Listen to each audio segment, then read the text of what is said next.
Lijep pozdrav, dobro večer iz Soluna. Dinamo je nažalost izgubio. Vahide, došli ste ovamo po pobjedu, bili biste ne ljuti da ste izvukli nerješeno, međutim jedan zalutali metak doveo se do poraza. Više se nego razočaran. Nemoguće na ovaj način da izgubi jednu utakmicu od protivnika koji u stvari nije ni polu šanse stvoren, šutirao nego da izgubimo ovakvu utakmicu. U stvari mi nismo ni igrali. Šta se to dogodilo?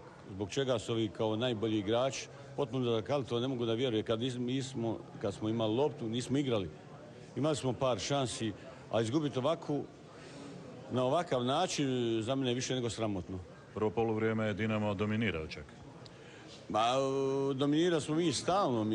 Imali smo mi u drugom polovremenu 2-3 izgledne šanse. Kažem ja, izgubiti na ovaj način utakmicu teško je meni objasniti kao treneru.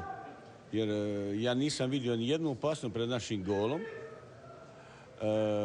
Međutim, problem je mi kad smo imali loptu, koju su jednu igru igrali, ja to ne razumijem. Vjerojatno ću tražiti neke eksplikacije, ali opet kažem ja, kad izgubi trener je prvi krivac, gledat ću ja da sam ja izabrao sve dobro, prema tome jako sam razočaran. Ovakvu priliku propustiti, to je za mene neoprostivo. Hvala vam lijepa za sada. Milane, evo uz mene je i Milan Badelj. Evo, trener je rekao, on je razočaran. Kako se vi osjećate? Pa isto tako mogu reći da smo svi razočarani, da je jedna tuga realna u slačionici jer imali smo lijepu šansu. Nažalost nismo je iskoristili. Teško je sad komentirati rezultat, činjenica da su oni pobjedili. Po meni možda ne zasluženo, ali su pobjedili. Oni upisuju ta 3 boda. Mislim da ima još dosta do kraja i moramo se nakon ovog sad sabrati, izvući neke pouke i nastaviti. Koje pouke?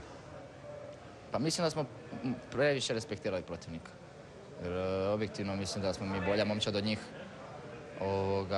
I tu je možda... Jednostavno, ja mislim da smo ih malo previše respektirali i dali smo im šansu, kasnije je bilo kasno da se mi izvadimo. Vaša igra na rubovima čak njihovog kaznenog prostora bila je puno opasnija nego što su oni uopće pokazali u cijeloj utakmici. Pa je, da, ali opet kad se na kraju zbroji oni su zabili taj gol, mi nismo.